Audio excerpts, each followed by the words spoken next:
ಪೂಜ್ಯ ಪ್ರಾತಸ್ಮರಣೀಯ ಸದ್ಗುರುಗಳ ಚರಣಾರವಿಂದಗಳನ್ನ ಹೃತ್ಪದ್ಮದಲ್ಲಿ ಧ್ಯಾನಿಸಿ ಅದ್ವೈತ ಸಾರ್ವಭೌಮ ಜಗದ್ಗುರು ಸಿದ್ಧಾರೂಢರ ಬ್ರಹ್ಮವಿದ್ಯಾ ಸಂಪ್ರದಾಯ ಕರ್ತೃಗಳಾದ ಸಮಸ್ತ ಋಷಿ ಮುನಿ ಸಂತ ಶರಣರ ಚರಣಾರವಿಂದಗಳಲ್ಲಿ ಅಭಿವಂದಿಸಿ ಗ್ರಂಥಕರ್ತರಾದ ಸಾಧು ಶ್ರೀ ನಿಶ್ಚಲದಾಸಜಿಯವರ ಪಾವನ ಪಾದಾರವಿಂದಗಳಲ್ಲಿ ಹಣೆ ಮನೆದು ಆತ್ಮೀಯರೇ, ಪ್ರಸ್ತುತ ಚಿಂತನದ ವಿಷಯ ಶ್ರೀ ವಿಚಾರ ಸಾಗರ. ವಿಚಾರ ಸಾಗರದ 6ನೆಯ ತರಂಗದಲ್ಲಿ ಅಗ್ರದ ದೇವ ಸ್ವಪ್ನದಲ್ಲಿ ಗುರುಗಳಿಗೆ ಪ್ರಶ್ನೆ ಮಾಡಿದ್ದಾನೆ. ನಾನು ಯಾರು? ಈ ಸಂಸಾರವನ್ನು ರಚಿಸಿದವರು ಯಾರು? ಮುಕ್ತಿಗೆ ಕಾರಣ ಜ್ಞಾನವೋ, ಕರ್ಮವೋ, ಉಪಾಸನೆಯೋ? 3 ಪ್ರಶ್ನೆಗಳಲ್ಲಿ ಮೊದಲನೇ ಪ್ರಶ್ನೆ ನಾನು ಯಾರು? ಸತ್ತು ಚಿತ್ತು ಆನಂದ ಸ್ವರೂಪನಾದ ಬ್ರಹ್ಮನೇ ನೀನಿದ್ದೀಯಾ ಅಂತ ಹೇಳಿಕೊಂಡು ಬಂದು ಸದ್ರೂಪದ ಲಕ್ಷಣವನ್ನ, ಚಿದ್ರೂಪದ ಲಕ್ಷಣವನ್ನ, ಆನಂದ ರೂಪದ ಲಕ್ಷಣವನ್ನ ಹೇಳಿ ಈ ಸಚ್ಚಿದಾನಂದಗಳ ಪರಸ್ಪರ ಭಿನ್ನ ಭಿನ್ನ ಇಲ್ಲ. ಸದ್ರೂಪವೇ ಚಿದ್ರೂಪ, ಚಿದ್ರೂಪವೇ ಆನಂದ ಅಂತ ಹೇಳಿ ಇಂಥ ಸಚ್ಚಿದಾನಂದ ರೂಪನಾದ ಆತ್ಮನೇ ಬ್ರಹ್ಮನಿದ್ದಾನೆ ಅಂತ ಹೇಳಿಕೊಂಡು ಬಂದಿದ್ದಾರೆ. ನಂತರ 2ನೇ ಪ್ರಶ್ನೆ ಏನು? ಸಂಸಾರ ರಚನೆ ಮಾಡಿದವರು ಜಗತ್ತಿನ ಕರ್ತೃ ಈಶ್ವರನಿರುತ್ತಾನೆ. ಆ ಈಶ್ವರ ಹೇಗದಾನೆ ಅಂತ ಕೇಳಿದರೆ, ಆ ಈಶ್ವರ ಸರ್ವಜ್ಞನಾಗಿಯೂ ಸರ್ವಶಕ್ತಿಗಳನ್ನಾಗಿಯೂ ಸ್ವತಂತ್ರನಾಗಿಯೂ ಇರುತ್ತಾನೆ ಅಂತ ಈಶ್ವರನ ಸ್ವರೂಪವನ್ನು ಹೇಳಿಕೊಂಡು ಬಂದು, ಇನ್ನು ಆ ಈಶ್ವರನಿಗೂ ಈ ಜೀವನಿಗೂ ಸ್ವರೂಪದಿಂದ ಭೇದ ಇರುವುದಿಲ್ಲ. 374 ಹೌದು, 374ನೇ ವಿಷಯಾಂಕದಲ್ಲಿ ನಾವೇನು ಇಲ್ಲಿ ಜೀವ ಈಶ್ವರ ವಿಚಾರವನ್ನು ಹೇಳ್ಕೊಂತ ಬಂದಿದ್ದೀವಲ್ಲ, ವಾಸ್ತವಿಕವಾಗಿ ಈಶ್ವರನಿಗೂ ಜೀವನಿಗೂ ಸ್ವರೂಪದಿಂದ ಭೇದ ಇಲ್ಲ. ಆ ವ್ಯಾಪಕನಾದ ಈಶ್ವರನಿಗೂ ಮತ್ತು ಜೀವನಿಗೂ ಸ್ವರೂಪದಿಂದ ಭೇದವಿರುವುದಿಲ್ಲ. ಭೇದ ಇಲ್ಲದೆ ಮತ್ತೆ ಅವ್ರ ಜೀವ ಇವ್ಗ ಈಶ್ವರ ಅಂತ ಯಾಕಂತೀರಿ ಅಂತ ಕೇಳಿದರೆ, ಭೇದ ಇಲ್ಲ ಅಂತೀರಿ, ಮತ್ತೊಬ್ಬ ಈಶ್ವರ ಅಂತೀರಿ, ಮತ್ತೊಬ್ಬ ಜೀವ ಅಂತೀರಿ. ಭೇದ ಇಲ್ಲದ ಹೋದ್ರೆ ಒಂದೇ ಹೆಸರು ಇರಬೇಕು. ಹಾಗಾದ್ರೆ 2 ಹೆಸರುಗಳು ಯಾಕೆ ಬಂದಾವೆ ಅಂತ ಉಪಾಧಿಯ ಭೇದವಿರುತ್ತದೆ. ಸ್ವರೂಪದ ಭೇದ ಇಲ್ಲ ಜೀವನಿಗೂ ಈಶ್ವರನಿಗೂ, ಉಪಾಧಿ ಭೇದ ಇರುತ್ತದೆ. ಏಕೆಂದರೆ ಅವಚ್ಛೇದವಾದ, ಆಭಾಸವಾದ, ಬಿಂಬ ಪ್ರತಿಬಿಂಬವಾದಗಳು ಜೀವೇಶ್ವರನ ಸ್ವರೂಪವನ್ನು ಹೇಳುವುದರಲ್ಲಿ ಇವು ಮುಖ್ಯವಾಗಿ 3 ವಾದಗಳದ. ಅವಚ್ಛೇದವಾದ, ಅವ್ರೇನು ಹೇಳ್ತಾರೆ, ಈಶ್ವರನ ಸ್ವರೂಪಕ್ಕೆ ಹೆಂಗೆ ಹೇಳ್ತಾರೆ, ಜೀವಂತ ಯಾರಿಗನ್ಬೇಕು? ಮಾಯಾ ವಿಶಿಷ್ಟ ಚೇತನಕ್ಕೆ ಈಶ್ವರನೆಂದು ಹೇಳುತ್ತಾರೆ ಮತ್ತು ಅವಿದ್ಯಾ ವಿಶಿಷ್ಟ ಚೇತನಕ್ಕೆ ಜೀವವೆಂದು ಹೇಳುತ್ತಾರೆ.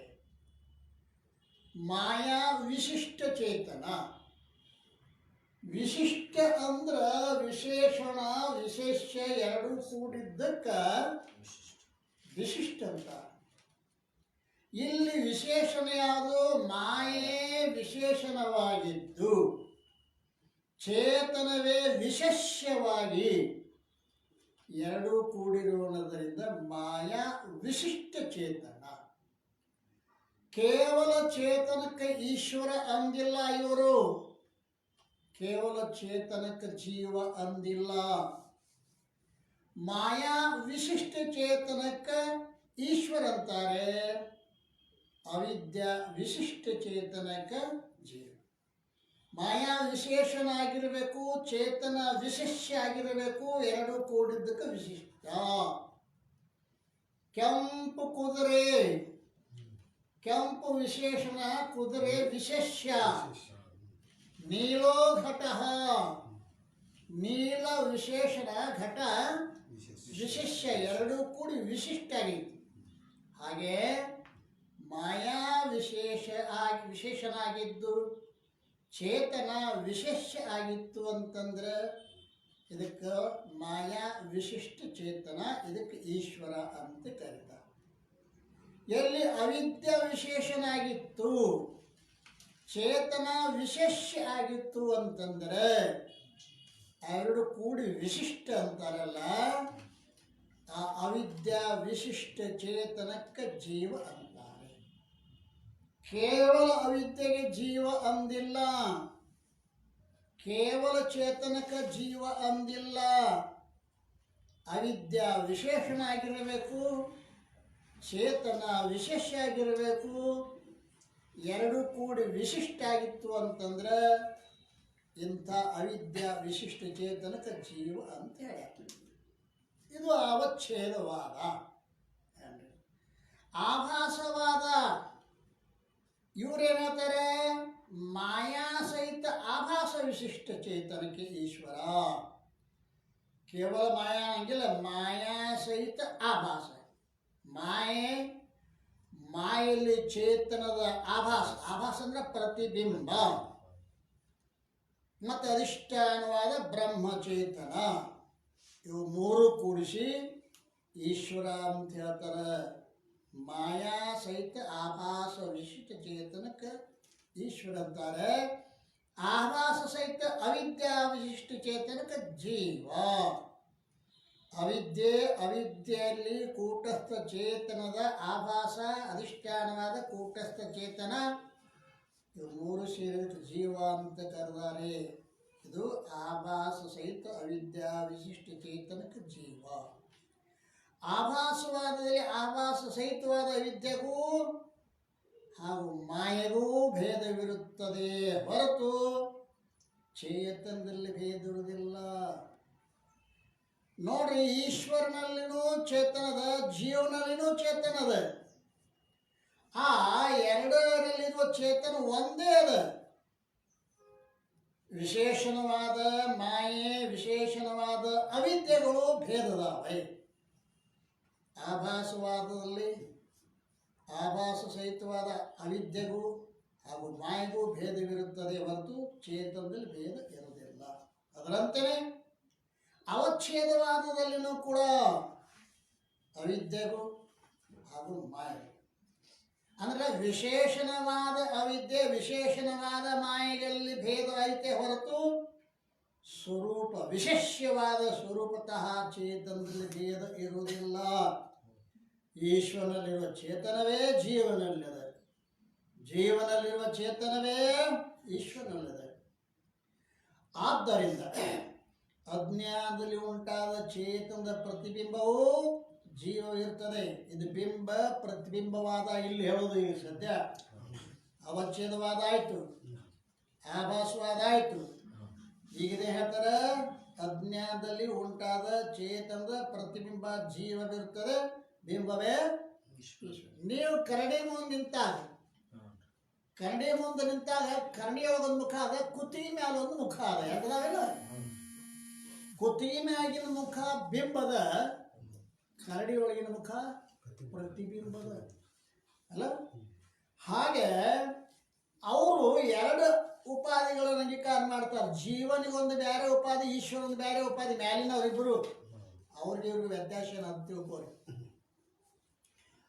ಅವಚ್ಛೇದವಾದ ಆಗಲಿ ಆಭಾಸವಾದ ಆಗಲಿ ಅವರು ಮಾಯೆ ಈಶ್ವರ ಉಪಾಧಿ ಅಂತಾರೆ, ಅವಿದ್ಯಾ ಜೀವನದ ಉಪಾಧಿ ಅಂತಾರೆ. ಉಪಾಧಿ ಎರಡು ಉತ್ಕೊಂಡ, ಜೀವನದ ಉಪಾಧಿ ಬೇರೆ, ಈಶ್ವರ ಉಪಾಧಿ ಅಂತ ಬೇರೆ. ಇವರು ಒಂದೇ ಅವಿದ್ಯೆ, ಒಂದೇ ಅವಿದ್ಯೆಯಲ್ಲಿ ಪ್ರತಿಬಿಂಬಿತವಾಗಿರ್ತಕ್ಕಂಥದ್ದು ಜೀವ ಬಿಂಬವೇ ಈಶ್ವರ. ಎರಡು ನೋಡಿದ್ರು, ಈಶ್ವರನದು ಜೀವನದ ಉಪಾಧಿ ಎರಡು ಮಾಡಿಲ್ಲ. ಇಷ್ಟು ಸರಳ ಇಲ್ಲಕ್ಕ ಉಪಾಧಿ ಯಾಕೆ ತಗೋತೀರಿ ಅಂತಾರೆ. ಅವ್ರು ಬಿಂಬ ಪ್ರತಿಬಿಂಬವಾದದವ್ರು ತೊಗೊಳ್ತೀವಿ, ಸ್ವಲ್ಪ ಕಠಿಣ ಆಗ್ತದೆ ಇಷ್ಟೇ ಅಲ್ಲ. ಬಿಂಬ ಪ್ರತಿಬಿಂಬವಾದ ಈ ರೀತಿಯಿಂದ ಅಜ್ಞಾನದಲ್ಲಿ ಉಂಟಾದ ಚೇತನದ ಪ್ರತಿಬಿಂಬವು ಜೀವವಿರುತ್ತದೆ ಮತ್ತು ಬಿಂಬವೇ ಈಶ್ವರ. ಈ ಪಕ್ಷದಲ್ಲಿಯೂ ಕೂಡ ಹೊಟ್ಟೆ ಮೇಲೆ ಮೂರು ಪಕ್ಷ ಅದು ಈಗಲ್ಲ.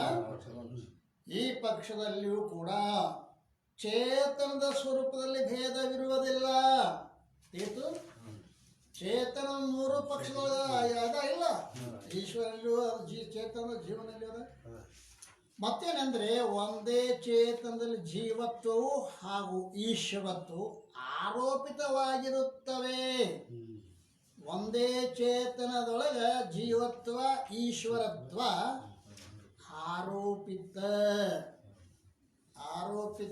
ಆರೋಪಿಸಲ್ಪಟ್ಟದ್ದು. ಆರೋಪಿತ ಅಂತಾರೆ, ಕಲ್ಪಿತ ಅಂತಾರೆ.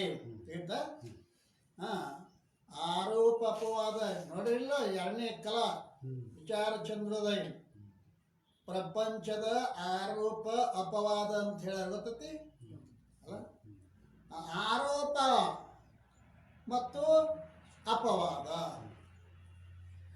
ಈ ವಸ್ತುವಿನಲ್ಲಿ ಆ ವಸ್ತುವಿನ ಕಥನವೇ ಆರೋಪ ಅಂತ ಚಂದ್ರೋದಯ ಬರೆದಾರ ಅವ್ರು ಕೆಳಗೆ ಟಿಪ್ಪಣಿ ಒಳಗೆ. ಆರೋಪ ಅಂದ್ರೆ ಏನು? ವಸ್ತುವಿನಲ್ಲಿ ಆ ವಸ್ತುವಿನ ಕಥನವೇ ಆರೋಪ. ವಸ್ತುವಿನಲ್ಲಿ ಅಂದ್ರೆ ಬ್ರಹ್ಮದಲ್ಲಿ, ಆ ವಸ್ತು ಅಂದ್ರೆ ಪ್ರಪಂಚ ಅದೈತಿ ಅಂತ ಹೇಳೋದು.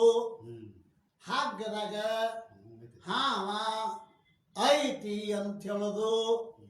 ಹಾಗದಾಗ ಹಾವಿನ ಆರೋಪದ ಇದು ಗೊತ್ತಾಯ್ತು. ಆರೋಪ ಅಂತಾರೆ ಇದಕ್ಕೆ. ಅದು ಇಲ್ಲದಲ್ಲಿ ಐತಿ ಅಂತ ಹೇಳೋದಕ್ಕೆ ಅಂತಾರೆ ಆರೋಪ. ಜೀವತ್ವವು ಈಶ್ವರತ್ವವು ಆರೋಪಿತವಾಗಿರುತ್ತವೆ. ಈ ವಾರ್ತೆಯನ್ನು ಮುಂದೆ ಹೇಳುತ್ತೇವೆ.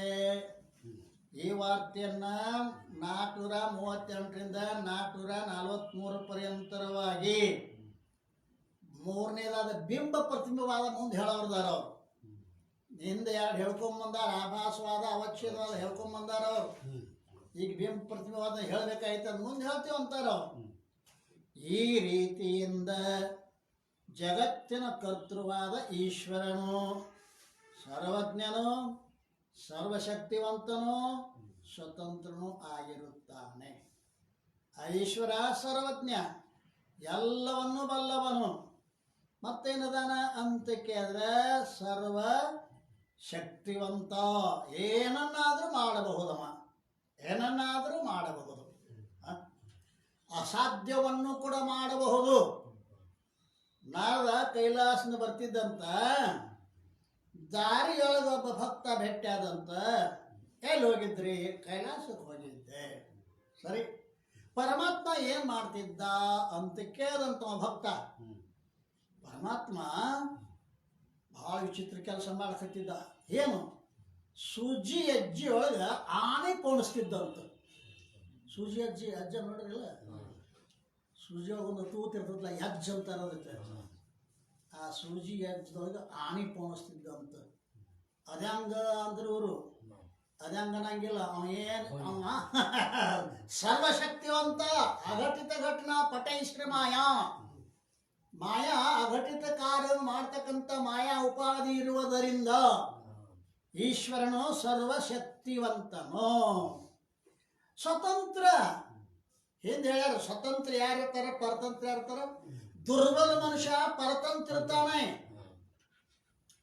ಬಲವುಳ್ಳ ಮನುಷ್ಯ ಸ್ವತಂತ್ರ ಇರ್ತಾನೆ. ದುರ್ಬಲ ಮನುಷ್ಯ ನೌಕರಿ ಮಾಡಕತ್ತಿರ ದುರ್ಬಲ ಅದಾನವ, ಆರ್ಥಿಕವಾಗಿಯೋ ಹ್ಯಾಂಗೋ ದುರ್ಬಲ ಅದಾನವ. ಆದ್ರೆ ದುರ್ಬಲ ಆಗ್ಬೇಕಾಗಿತ್ತು ಅಂತಂದ್ರೆ ಆದಿನಿರ್ತಾನೆ, ಅದ ಸಬಲ.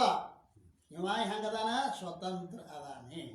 ಆ ಈಶ್ವರನು ವ್ಯಾಪಕನಾಗಿರುವುದರಿಂದ ಅವನಿಗೂ ಹಾಗೂ ಜೀವನಿಗೂ ವಿಶೇಷಣ ಮಾತ್ರದ ಭೇದವಿದ್ದು ಸ್ವರೂಪದಿಂದ ಅಭೇದವೇ ಇರುತ್ತದೆ. ವಿಶೇಷಣ ಅಂದ್ರೆ ಏನು?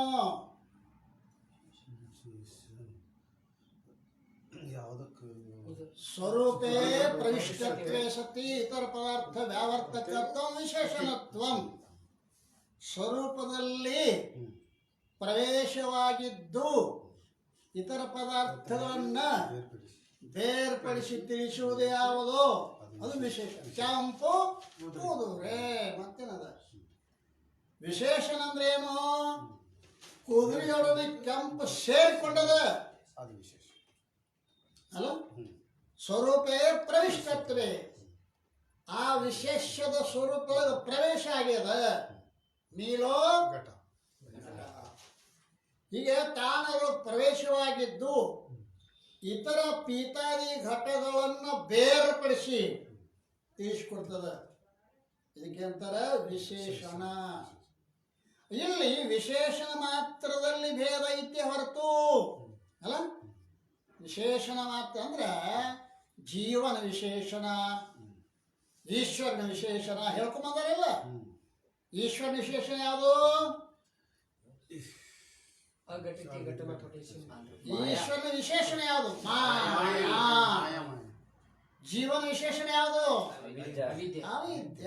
ಕೆಲವು ಕಡೆ ಅಂತಃಕರಣ ಅಂತ ಹೇಳ್ತಾರ, ಅದು ಕಾರ್ಯವೇ ಅಂತಃಕರಣ, ಕಾರಣವೇ ಅವಿದ್ಯ. ಅದನ್ನ ತೊಂದರೆ ಇಲ್ಲ. ಒಟ್ಟಿನ ಮ್ಯಾಲ ಈಶ್ವರನ ವಿಶೇಷಣದಲ್ಲಿ ಈಶ್ವರನ ವಿಶೇಷಣ ಜೀವನ ವಿಶೇಷಣಗಳಲ್ಲಿ ಭೇದದ. ಅಂದ್ರೆ ಮಾಯಾ ಅವಿದ್ಯ.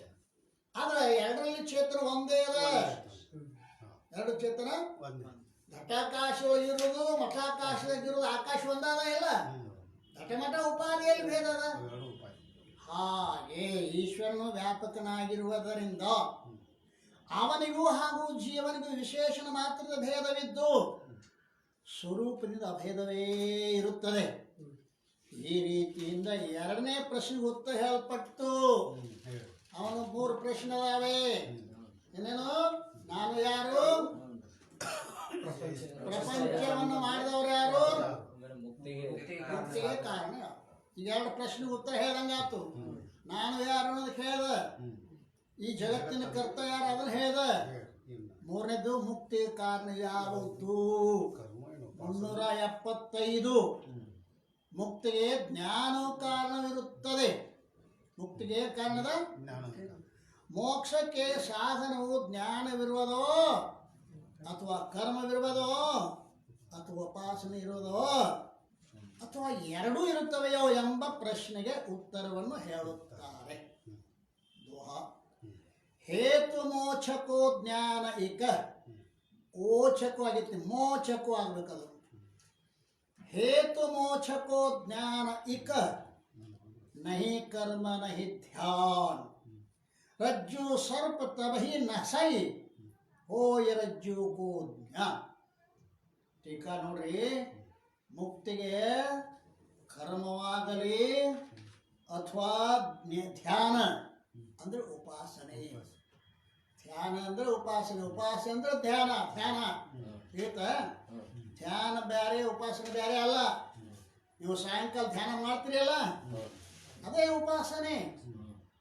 ಉಪಾಸ್ಯ ವಸ್ತುವನ್ನ ಪುನಃ ಪುನಃ ಚಿಂತನೆ ಮಾಡೋದು ಧ್ಯಾನ. ಧ್ಯಾನಂ ನಿರ್ವಿಷಯ ಮನಃ. ಧ್ಯಾನದ ಲಕ್ಷಣ ಏನಪ್ಪ? ನಿರಂತರವಾದ ನಿರಂತರವಾದ ಧ್ಯೇಯಾನುಕಾರವಾದ ವೃತ್ತಿಗೆ ನಿರಂತರವಾದ ಧ್ಯೇಯಾಕಾರವಾದ ವೃತ್ತಿ. ನೀವೇನ ಈಶ್ವರಲ್ಲಿ ವಿಷ್ಣು ಅಲ್ಲಿ ಏನಾರೇ ಇಟ್ಕೊ, ನಿಮ್ಮ ಅದು ನಿರಂತರ ಇರ್ಬೇಕು. ನಡಬರಕ ಕಟ್ ಕಟ್ ಕಟ್ ಕಟ್ ಆಗಬಾರ್ದು. ಅದಕ್ಕೆ ಧ್ಯಾನ ಅಂತಾರೆ. ಅದಕ್ಕೆ ಉಪಾಸನೆ ಅಂತ ಕರೀತಾರೆ. ಉಪ ಆಸನ, ಉಪ ಸಮೀಪ. ಆಸನ ಕುಂಡ್ರುದು, ಪರಮಾತ್ಮನ ಸಮೀಪಕ್ಕೆ ಒಯ್ದು ಯಾವುದು ಕೂಡಿಸುತ್ತದೆಯೋ ಅದಕ್ಕೆ ಉಪಾಸನೆ. ಪರಮಾತ್ಮ ಸಂಸಾರ ಸಮೀಪದಲ್ಲಿದ್ದವರನ್ನ ನಾವು ಎದ್ರ ಸಮೀಪದಾಗ ದೀಪ ಈಗ ಸಂಸಾರದ ಸಮೀಪದಲ್ಲಿದ್ದ ಜೀವನನ್ನ ಪರಮಾತ್ಮನ ಸಮೀಪದಲ್ಲಿ ಒಯ್ದು ಕೂಡಿಸುವುದು ಉಪಾಸನ. ಅದು ಉಪಾಸನೆ ಅಂತಾರೆ. ಈ ಉಪಾಸನೆ ಈ ಕರ್ಮ ಕಾರಣ ಅಲ್ಲ, ಮತ್ತೆ ಜ್ಞಾನವೇ ಕಾರಣವಾಗಿರುತ್ತದೆ. ಜ್ಞಾನ ಕಾರಣ ಆಕತೈತಿ. ಯಾಕೆ ಹೇಳ್ತೀರಿ? ಯಾಕಂದ್ರೆ ಒಂದು ವೇಳೆ ಆತ್ಮನಲ್ಲಿ ಬಂಧವು ಸತ್ಯವಾಗಿದ್ದರೆ ಅದರ ನಿವೃತ್ತಿ ರೂಪವಾದ ಮೋಕ್ಷವು ಜ್ಞಾನದಿಂದ ಆಗುತ್ತಿರಲಿಲ್ಲ. ಮತ್ತೆಂದರೆ ಕರ್ಮ ಅಥವಾ ಉಪಾಸನೆಯಿಂದ ಆಗುತ್ತಿತ್ತು. ಒಂದು ವೇಳೆ ಆತ್ಮನಲ್ಲಿ ಬಂದು ಸತ್ಯ ಆಗಿತ್ತು ಅಂತಂದರೆ ಅದು ನಿವೃತ್ತಿ ಮೋಕ್ಷ ಜ್ಞಾನದ ಆಗುತ್ತಿರಲಿಲ್ಲ. ಏನು ಗೊತ್ತಾಗ್ತಾನಿಲ್ಲ. ಸತ್ಯವಾಗಿ ಬಂದ ಸತ್ಯ ಅಲ್ಲ. ಅದನ್ನ ಹಿಂದೆ ಎಷ್ಟೋ ಸಲ ಹೇಳಿ ಬಂದಾರ. ಅಧ್ಯಾಸಿಕದ ಬಂಧ, ಭ್ರಾಂತಿ ರೂಪದ ಬಂಧ, ಆತ್ಮಲ್ಲಿ ನಿಜವಾದ ಸತ್ಯವಾದ ಬಂಧ ಇಲ್ಲ. ಸತ್ಯವಾದ ಬಂಧ ಕರ್ಮದಿಂದ ಹೋಗ್ತೈತಿ. ಅದು ಮಂದಿ ಹಿಂದೆ ಅವ ಹೇಳ್ಕೊಂಬಂದ ನಾವು ಕರ್ಮದಿಂದ ಮೋಕ್ಷ ಆಕೈತಿ, ಜ್ಞಾನದಿಂದ ಮೋಕ್ಷ ಆಗೋದಿಲ್ಲ. ರಜ್ಜುವಿನಲ್ಲಿ ಕಲ್ಪಿತ ಸರ್ಪ ಬಂತು ಅಂತಂದು ಇತ್ತು ಕಾಣಿಸ್ತಿತ್ತು ಅಂತಾರೆ. ರಜ್ಜುವಿನ ಧ್ಯಾನ ಮಾಡ್ಕೋಬೇಕು. ಒಂದು ವ್ಯಾವಹಾರಿಕ ಗುದ್ದಿನಾಗಿಂದ ಹಾವು ಬಂದಿತ್ತಂದ್ರೆ ಸತ್ಯ ಹಾವ ಹಗ್ಗದ ಜ್ಞಾನದಿಂದ ಹೋಗಂಗಿಲ್ಲ. ಬಡ್ಗಿನ ಬೇಕಾಗುತ್ತೆ, ಕರ್ಮನ ಬೇಕಾಗುತ್ತೆ. ಹಾಗೆ ಆತ್ಮನಲ್ಲಿ ಸತ್ಯ ಇಲ್ಲ, ಬಂಧ ಅಧ್ಯಾಸಿಕದೆ. ಸತ್ಯ ಆಗಿತ್ತು ಅಂದ್ರೆ ನಿವೃತ್ತಿ ಮೋಕ್ಷ ಜ್ಞಾನದಿಂದ ಹಾಕಿತ್ತು, ಆಗುತ್ತಿರಲಿಲ್ಲ. ಜ್ಞಾನದಿಂದ ಮೋಕ್ಷ ಹಾಕಿರಲಿಲ್ಲ. ಮತ್ತೇನಿದ್ರೆ ಕರ್ಮದಿಂದರೆ ಅಥವಾ ಉಪಾಸನೆಯಿಂದ ಆಗುತ್ತಿತ್ತು. ಆದರೆ ಆ ಬಂಧವು ಆತ್ಮನಲ್ಲಿ ಸತ್ಯವಾಗಿ ಇರುವುದೇ ಇಲ್ಲ. ಬಂಧ ಜೀವನಲ್ಲಿ ಸತ್ಯವಾಗಿಲ್ಲ. ನಿಜುಂಡ್ರು ಅಲ್ಲೆಲ್ಲ ಎಚ್ಚರ ಕೊಡಿಸ್ಯಾರೆ. ಭವಮಾಲೆ ಒಳಗಾದೆ ನೆಂಬುದೇ ಖುಷಿ ನಿನ್ನ ವಿವರಿಸಿ ನೋಡು ನೋಡಲೇ ಜೀವನೇ. ನೀವತ್ತು ವಿಚಾರ ಮಾಡಿ ನೋಡು, ವಿವರಿಸಿ ನೋಡು, ವಿಚಾರ ಮಾಡಿ ನೋಡು. ನೀನು ಹುಟ್ಟುದು ಸಾಯೋದ್ರೊಳಗೆ ನಾ ಬಿದ್ದರೆ ಅಂತ ತಿಳ್ಕೊಳ್ಳೋದಿಲ್ಲ. ಭವಮಾಲೆ ಅದು ಹೂವಿನ ಮಾಲೆ ಅಲ್ಲ. ಹೂವಿನ ಮಾಲೆ ಹಾಕಕ್ಕೆ ಬಂದ್ರೆ ಕಾಳು ಹೊಡ್ತಾನ ಎತ್ತಿನಂಗೆ. ನನ್ನ ವಿಷಯ ಅಲ್ಲ, ಎತ್ತುಗಳು ಹಂಗೆ ನಗ ಎತ್ತಿದ್ಕೊಳ್ಳಿ ಹಿಂಗೆ ಡೊಗ್ತಾವ ನೋಡು. ಹಂಗೆ ಹೂವಿನ ಮಾಲೆ ಹಾಕಕ್ಕೆ ಬಂದ್ರೆ ಡೊಗ್ತಾನ. ಅಲ್ಲ, ಇದು ಹೂವಿನ ಮಾಲೆ ಅಲ್ವೋ, ಇದು ಭವಮಾಲೆ ಅದ. ಈ ಭವಮಾಲೆ ಒಳಗಾದೆ ನೆಂಬುದೇ ಖುಷಿ ನಿನ್ನ ವಿವರಿಸಿ ನೋಡು. ಆ ರೀತಿಯಾಗಿ ಏನಂದರೆ, ಆದರೆ ಆ ಬಂಧು ಆತ್ಮ ಸತ್ಯವಾಗಿ ಇರುವುದಿಲ್ಲ. ಮತ್ತೇನೆಂದರೆ ರಜ್ಜು ಸರ್ಪದಂತೆ ಮಿಥ್ಯವಾಗಿರುತ್ತದೆ. ಅಧಿಷ್ಠಾನ ಜ್ಞಾನದಿಂದಲೇ ಆ ಮಿಥ್ಯದ ನಿವೃತ್ತಿ ಸಂಭವಿಸುತ್ತದೆ ಹೊರತು ಕರ್ಮ ಅಥವಾ ಉಪಾಸನೆಯಿಂದ ನಿವೃತ್ತಿಯಾಗುವುದಿಲ್ಲ. ರಜ್ಜುನಲ್ಲಿ ಸರ್ಪ ತೋರಾಕತ್ತಿತ್ತು ಅಂದ್ರೆ ತೆಂಗಿನಕಾಯಿ ಹೊಡೆದ್ರೆ ಹೋಗ್ತೈತೇನು ಸರ್ಪ? ಊದಿನ ಕಡೆ ಹೆಚ್ಚು ಬೆಳಗಿದ್ರೆ 108 ಜಪ ಮಾಡಿದ್ರೆ ಅದೆಲ್ಲ ಅದು ಹೇಳ್ತೈತಿ. ಯಾಕೆ ದನ್ಕೋತೀಯೋ? ನಾನು ಅದಿಷ್ಟ ಅಂತ ತಿಳ್ಕೋ. ನಾ ಹೊಕ್ಕನತೈತಿ. ಅದು ಯಾವುದದು? ಹಾವು ಕಲ್ಪಿತ ಹಾವ. ಅದು ನೀ ಏನು ತೆಂಗಿನಕಾಯಿ ಹೊಡಿಬೇಡ, ನೀ ಜಪ ಮಾಡಬೇಡ. ನನ್ನ ಅದಿಷ್ಟ ಅಂತ ತಿಳ್ಕೊ. ನಾ ಓಡ್ ಹೊಕ್ಕನತೈತಿ. ಅದು ಹೇಗೆಂದರೆ ರಜ್ಜುವಿನೊಳಗೆ ಪ್ರತೀತಿಯಾಗುವ ಸರ್ಪವು ಯಾವುದೇ ಕ್ರಿಯೆಯಿಂದ ದೂರವಾಗುವುದಿಲ್ಲ. ಮತ್ತೇನೆಂದರೆ ಕೇವಲ ರಜ್ಜುವಿನ ಜ್ಞಾನದಿಂದ ಹೇಗೆ ದೂರವಾಗುತ್ತದೆಯೋ ಕೇವಲ ದೂರ ಹೇಗೆ ದೂರವಂತ ಅದರಂತೆ ಆತ್ಮನ ಅಜ್ಞಾನದ ತೋರ್ತಕ್ಕಂತಹ ಯಾವ ಬಂಧವಿರುವುದೋ ಆ ಬಂಧದ ಪ್ರತೀತಿ ಹಾಗೂ ಅಜ್ಞಾನಗಳೆರಡು ಆತ್ಮನ ಜ್ಞಾನದಿಂದಲೇ ದೂರವಾಗುತ್ತದೆ. ಜ್ಞಾನ ದೇವತು ಕೈವಲ್ಯಂ. ಆದ್ದರಿಂದ ಜ್ಞಾನದಿಂದಲೇ ಮೋಕ್ಷ ಆಕತ್ತೆ. ಯಾಕಂದ್ರೆ ಬಂಧ ಅಜ್ಞಾನಕೃತವಾಗಿದೆ. ಅಜ್ಞಾನ ಜ್ಞಾನದಿಂದನೇ ನಿವೃತ್ತಿ ಆಕತಿ. ಜ್ಞಾನದ ಬಲದಿಂದ ಅಜ್ಞಾನದ ಕೇಡು. ಸರಿ, ಯಾವ ಜ್ಞಾನದ ಬಲದಿಂದ ಯಾವ ಅಜ್ಞಾನದ ಕೇಡು? ಸ್ವಲ್ಪ ತಲೆ ಖರ್ಚು ಮಾಡ್ಬೇಕಲ್ಲಿ. ಅದೆಲ್ಲ ಖರೆ. ಜ್ಞಾನದಿಂದ ಅಜ್ಞಾನ ಕೇಳು. ಯಾವ ಜ್ಞಾನದಿಂದ ಯಾವ ಅಜ್ಞಾನದ ಕೇಳು? ಅದ್ರಾಗ ಹಾವ ತೋರ್ಸಿತ್ತು, ಅಜ್ಞಾನದಿಂದ ತೋರ್ತತಿ. ಅದು ಜ್ಞಾನದಿಂದ ಹೋಗ್ತೈತಿ. ನನಗ ಈ ಮಂಗಳಲೋಕ ಚಂದ್ರಲೋಕ ಜ್ಞಾನ ಚಂದ್ರ ಹೋಗ್ತೈತಿ ಅನ್ನೋದು ಅವನ ಜ್ಞಾನ ಐತೆ ಇಲ್ಲ, ಸಾಕಷ್ಟು ಅದ. ಬೇಕಾಗಿಲ್ಲೋ ಅಧಿಷ್ಠಾನ ಜ್ಞಾನ ಮಾಡ್ಕೋ. ಆದ್ದರಿಂದ ಜ್ಞಾನ ಅಜ್ಞಾನಗಳಿಗೆ ಸಮಾನ ವಿಷಯಕವಾಗಿರ್ಬೇಕು. ಸಮಾನ ವಿಷಯಕ. ಅಜ್ಞಾನ ಮತ್ತು ಜ್ಞಾನ ಎರಡಕ್ಕೂ ಸರ್ಪವೇ ವಿಷಯತೆ. ಅದಲ್ಲ, ಆ ಅಜ್ಞಾನ ನಾಶ ಆಗ್ಬೇಕು. ಆ ಸರ್ಪದ ತಾಯಿಯಾದ ಅಜ್ಞಾನ ನಾಶ ಆಗ್ಬೇಕಾದ್ರೆ ಹಗ್ಗದ ಜ್ಞಾನವೇ ಬೇಕು. ಯಾವುದರ ಜ್ಞಾನದಿಂದ ಯಾವುದು ತೋರುತ್ತದೆಯೋ ಅದರ ಜ್ಞಾನದಿಂದ ಅದರ ನಿವೃತ್ತಿ ಆಗುತ್ತದೆ. ನೇಮದವಲ್ಲ. ಯಾವುದರ ಅಜ್ಞಾನದಿಂದ, ಹಗ್ಗದ ಅಜ್ಞಾನದಿಂದ ಯಾವುದು ತೋರುತ್ತದೆಯೋ ಸರ್ಪ ತೋರುತ್ತದೆ. ಅದರ ಜ್ಞಾನದಿಂದ ಅಂದ್ರೆ ಹಗ್ಗದ ಜ್ಞಾನದಿಂದ. ಈ ಹಗ್ಗದ ಜ್ಞಾನದಿಂದ ಏನಾಗ್ತದ? ಹಗ್ಗದ ಜ್ಞಾನದಿಂದ ಆ ಹಾವಿನ ಭ್ರಾಂತಿ ದೂರವಾಗುತ್ತದೆ. ಹಗ್ಗದ ಜ್ಞಾನದಿಂದ ಆ ಹಾವಿನ ಭ್ರಾಂತಿ ದೂರ ಆಕತೆ ವಿನಃ ಹಗ್ಗದ ಜ್ಞಾನ ಇಲ್ಲಪ್ಪ ನನಗೆ. ಚಂದ್ರಲೋಕದ ಜ್ಞಾನದ, ಮಂಗಳಲೋಕ ಜ್ಞಾನದ, ಬೆಂಕಿ ಹಚ್ಚತೈತೆ ಅದು ಹಾವ. ನೀನು ಚಂದ್ರಲೋಕ ಮಂಗಳಲೋಕ ನನಗೇನು ಜರೂರು ಇಲ್ಲ. ತಿಳಿತಾ? ನನಗೇನು ಜರೂರು ಇಲ್ಲ. ಅಧಿಷ್ಠಾನದ ಜ್ಞಾನದಿಂದ ಅಜ್ಞಾನಕೃತವಾದ ಭ್ರಾಂತಿ ನಿವೃತ್ತಿಯಾಗುತ್ತದೆ. ಆಯ್ತಾ? ಇನ್ನು ಕರ್ಮ ಮತ್ತು ಉಪವಾಸ ಮುಕ್ತಿ ಕಾರಣ ಅಲ್ಲ, ಜ್ಞಾನವೇ ಕಾರಣ ಅಂತ ಹೇಳಿತು. ಕರ್ಮೋಪಾಸನ ಕಾರಣ ಅಲ್ಲ. ಅದು ಹೆಂಗ್ರಿ? ಒಂದು ವೇಳೆ ಮೋಕ್ಷವು ಕರ್ಮದ ಫಲವೇ ಆಗಿದ್ದಾದರೆ ಮೋಕ್ಷವು ಅನಿತ್ಯವಾಗಬೇಕಾಗ್ತದೆ. ಕರ್ಮದ ಫಲ ಅನಿತ್ಯವೇ ಇರ್ತದ. ನಿಮ್ಗೆ ಗೊತ್ತದ ಅದು. ವರ್ಷಗಟ್ಟಲೆ ನೀರು ಹಾಕಿ ಬೆಳೆದ್ರಿಪ್ಪ ಜ್ವಾಳ ಬಂತು, ರಾಶಿ ಬಂತು. ಆ ರಾಶಿ ಕಾಯಿ ಬರ್ತೈತೇನ? ಆ ಜ್ವಾಳ ಸಾವ್ಕೋತ ಹೋಗ್ತೈತೆ. ಅದು ಕರ್ಮದ ಫಲ ಅದು ನಿತ್ಯ ಅಲ್ಲ, ಅದಲ್ಲ, ಅನಿತ್ಯವಾಗಬೇಕಾಗುತ್ತದೆ. ಏಕೆಂದರೆ ನಿಯಮ ಈ ಪ್ರಕಾರವಿರುತ್ತದೆ. ಯಾವ ಕೃಷಿ ಮೊದಲಾದ ಕರ್ಮಗಳ ಫಲಗಳಾದ ಅಣ್ಣಾದಿಗಳೇನಿರುವವೋ ಅಂತ ಹೇಳ್ತಾರೆ ನೋಡ.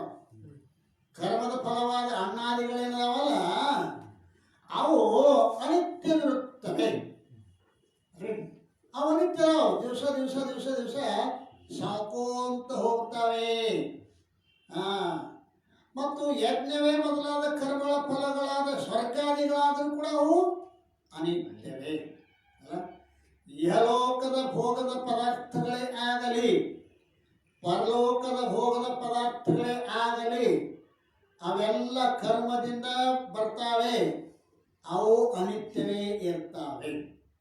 ಅದರಂತೆ ಒಂದು ವೇಳೆ ಮೋಕ್ಷವಾದರೂ ಕೂಡ ಕರ್ಮದ ಫಲವೆಂದು ಅಂಗೀಕಾರ ಮಾಡಿದ್ದಾದರೆ, ಮೋಕ್ಷ ಕೂಡ ಕರ್ಮದ ಫಲ ಅಂತ ಅಂಗೀಕಾರ ಮಾಡಿದರೆ ಆ ಮೋಕ್ಷ ಅನಿತ್ಯ ಆಗ್ಬೇಕಾಗತಿ. ಯಾಕೆ? ಕರ್ಮದ ಫಲಗಳಲ್ಲಿ ಅನಿತ್ಯ ಇರ್ತವೆ. ಆದ್ದರಿಂದ ಮೋಕ್ಷವು ಕರ್ಮದ ಫಲ ಅಲ್ಲ. ಮೋಕ್ಷ ಕರ್ಮದ ಫಲ ಅಲ್ಲ. ಯಾಕೆ? ಕರ್ಮದ ಫಲ ಅನಿತ್ಯ ಇರ್ತವೆ. ಇಹಲೋಕದ ಕರ್ಮದ ಫಲವೇ ಆಗಲಿ, ಪರಲೋಕದ ಕ್ಷೀಣೆ ಪುಣ್ಯ ಭಕ್ತಿಲೋಕ ವಿಷಂಕ್ಷಿ. ಎರಡು ದಿವಸ ಇಟ್ಕೋತಾರೆ ನಿನ್ನ ಇಲ್ಲಿ ಸ್ವರ್ಗದಾಗ. ನಿನ್ನ ಪುಣ್ಯ ಇರುತ್ತಾಗ ಇಟ್ಕೋತಾರೆ. ಪುಣ್ಯ ಮುಗಿತಾರೆ ಒತ್ತು ಮತ್ತೆ ಈ ಭೂಮಿಗೆ ಕಳಿಸ್ತಾರೆ. ನಡಿಕೊಂಡು ಅಂತ ಅಂತಾರಲ್ಲ, ಹಾಗೆ ಕರ್ಮದ ಫಲಗಳು ಅನಿತ್ಯ ಇರ್ತಾವೆ. ಇದಕ್ಕೊಂದು ಟಿಪ್ಪಣಿ ಅದ. ಒಂದೊಂದು ಟಿಪ್ಪಣಿ ಅವಶ್ಯ ಇದ್ದದ್ದು ಅಷ್ಟೇ ಓದ್ತೀನಿ. 413. ಯಾವ ಪ್ರಕಾರ ಕರ್ಮದಿಂದ ರಚಿತವಾದ ಈ ಲೋಕವು ಕ್ಷೀಣವಾಗುತ್ತದೆಯೋ ಅದೇ ಪ್ರಕಾರ ಪುಣ್ಯದಿಂದ ರಚಿತವಾದ ಲೋಕವಾದರೂ ಕೂಡ ಕ್ಷೀಣವಾಗುತ್ತದೆ. ಯಾವ ಪ್ರಕಾರ ಕರ್ಮದಿಂದ ರಚಿತವಾದ ಈ ಲೋಕ ಕರ್ಮದಿಂದ ರಚಿತ ಆಗೈತಿ. ಈ ಲೋಕ ಇದು ಕ್ಷೀಣ ಆಗ್ತದೆ. ಹಂಗ ಇನ್ನ ಪುಣ್ಯದಿಂದ ರಚಿತವಾದದ್ದು ಅದ್ಯಾವುದು ಸ್ವರ್ಗಲೋಕ, ಅದು ಕ್ಷೀಣವಾಗುತ್ತದೆ. ಇಂಥ ಕರ್ಮಗಳಿಂದ ರಚಿತವಾದ ಲೋಕಗಳನ್ನು ಅನಿತ್ಯವೆಂದು ತಿಳಿದು ಬ್ರಾಹ್ಮಣನಾದಂಥವನು, ಬ್ರಾಹ್ಮಣದ ಚುಟ್ಟ ಜನವರ ಹಾಕೊಂಡವ ಅಲ್ಲ, ಬ್ರಹ್ಮವನ್ನು ಹೊಂದಲೇಬೇಕೆಂಬ ಇಚ್ಛೆ ಉಳ್ಳವ ಬ್ರಾಹ್ಮಣ. ಆ ವೈರಾಗ್ಯವನ್ನು ಹೊಂದುತ್ತಾನೆ. ಶ್ರುತಿ ವಾಕ್ಯ ಅದು ಐತಿದು. ಅದನ್ನ ಇಲ್ಲಿ ಕನ್ನಡಕ್ಕೆ ಅನುವಾದ ಮಾಡ್ಯಾರೆ. ಅವ ಹಿಂಗೆ ವಿಚಾರ ಮಾಡ್ತಾನಂತ ಮುಮುಕ್ಷು ಏನಂತ ವಿಚಾರ ಮಾಡ್ತಾನೆ? ಕರ್ಮದಿಂದ ರಚಿತವಾಗಿರ್ತಕ್ಕಂಥ ಈ ಲೋಕದ ಫಲವಾಗಲಿ, ಪುಣ್ಯದಿಂದ ರಚಿತವಾಗಿರ್ತಕ್ಕಂಥ ಯಾವ ಸ್ವರ್ಗಾದಿ ಲೋಕದ ಫಲವೇ ಆಗಲಿ ಅವು ಅನಿತ್ಯದಾವಂತ ಬ್ರಾಹ್ಮಣನಾದವನು ಮುಮುಕ್ಷುವಾದವನು ವಿಚಾರ ಮಾಡಿ ವೈರಾಗ್ಯವನ್ನು ಹೊಂದುತ್ತಾನೆ. ಅಂದರೆ ಅವುಗಳ ಮೇಲಿನ ಆಶೆ ಮೋಹವನ್ನು ಬಿಟ್ಟು ಬಿಡುತ್ತಾನೆ. ಅಕಾರ್ಯವಾದ ಮೋಕ್ಷವು ಮಾಡಲ್ಪಟ್ಟ ಕಾರ್ಯ ಉಂಟಾಗುವುದಿಲ್ಲ. ಮೋಕ್ಷ ಅಕಾರ್ಯ, ಕಾರ್ಯದಿಂದ ಉತ್ಪತ್ತಿಯಾದದ್ದು ಅಲ್ಲ. ಮೋಕ್ಷ ಅಕಾರ್ಯ.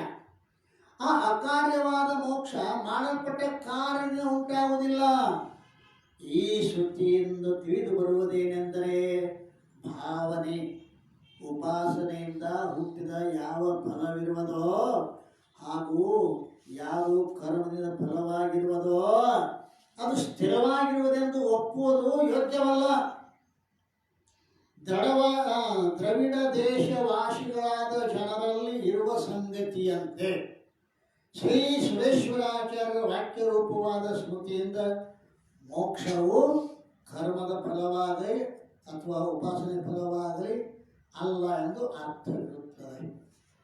ಇಲ್ಲೊಂದು ದ್ರವಿಡ ದೇಶವಾಸಿಗಳಾದ ಜನರಲ್ಲಿ ಇರುವ ಸಂಗತಿ ಇದನ್ನು ಬರೆದಿಲ್ಲಿವರು. ಇದನ್ನು ಸ್ವಲ್ಪ ಯಾರು ನಮ್ಮ ಶಿವಪುತ್ರ ಮಹಾಸ್ವಾಮೀಜಿ ಅವರು ಪರಮಾರ್ಥ ಗೀತೆಯಲ್ಲಿ ಮೊದಲೊಂದು ಪರಮಾರ್ಥ ಗೀತೆಯಲ್ಲಿ ತುಸು ಶ್ಲೋಕಗಳದಾವ. ಅಲ್ಲಿ ಏನ್ ಬರೆದರೆ, ತನಗ ಆಯಾಸವಿನಿತಿಲ್ಲದೆ ಘನಮುಕ್ತಿಯ ನೀವ ಮತವನ್ನುಳಿದು ಮಹಾಯಾತನೆಯೋ ಒಲಿದಾತಂಗನುವಕ್ಕಂ ದ್ರವಿಡ ಮಂಡಕ ನ್ಯಾಯ ವಿಧಂ. ತನಗಾಯಾಸವಿನಿತಿಲ್ಲದೆ ಘನಮುಕ್ತಿಯ ನೀವ ಮತವನ್ನುಳಿದ ಅಂದ್ರೆ ತನಗೆ ಸ್ವಲ್ಪ ಕಷ್ಟ ಇಲ್ಲದನೇ ಪ್ರಾಪ್ತಿಯಾಗತಕ್ಕಂಥ ಮೋಕ್ಷ ಏನದದು ಅದನ್ನು ಬಿಟ್ಟು ಮಹಾಯಾತನಗೈವ ಒಲಿದಾತಂಗೆ ಸಹಜವಾಗಿ ದೊರೆಯತಕ್ಕಂಥ ಮೋಕ್ಷದ ಜ್ಞಾನ ಮಾರ್ಗವನ್ನು ಬಿಟ್ಟ ಈಗ ತೊಳಗದು ಈತ ಸಹಜವಾಗಿ ಸರಳವಾಗಿ ದೊರೆಯತಕ್ಕಂಥ ಮೋಕ್ಷ ದೊರೆಯತಕ್ಕಂಥ ಜ್ಞಾನ ಮಾರ್ಗವನ್ನು ಬಿಟ್ಟು ಆಯಾಸವನ್ನುಂಟು ಮಾಡುವ ಕರ್ಮ ಉಪಾಸನೆಗಳನ್ನ ಯಾವ ಮೆಚ್ಚುಕೋತಾನೆ ಅವನಿಗೆ ಏನಾಗ್ತತಿ? ದ್ರವಿಡ ಮಂಡಕ ನ್ಯಾಯ ವಿಧಂ. ದ್ರವಿಡ ಮಂಡಕ ಕತಿ ಎರಡು ಬರದ ದ್ರವಿಡ ಮಂಡಕದಂತೆ ಶಿವಪುತ್ರ ಸ್ವಾಮಿಗಳು. ಇದಕ್ಕೆ ಒಬ್ಬ ಗೃಹಸ್ಥ ಮನುಷ್ಯ ಅಡವ್ಯಾಗ ಒಬ್ಬ ಸಾವುಕಾರಂತೆ ಒಂದು 100 ರೂಪಾಯಿ ಇಸ್ಕೊಂಡ ಸಾಲ ಕೊಡ್ತಾನ.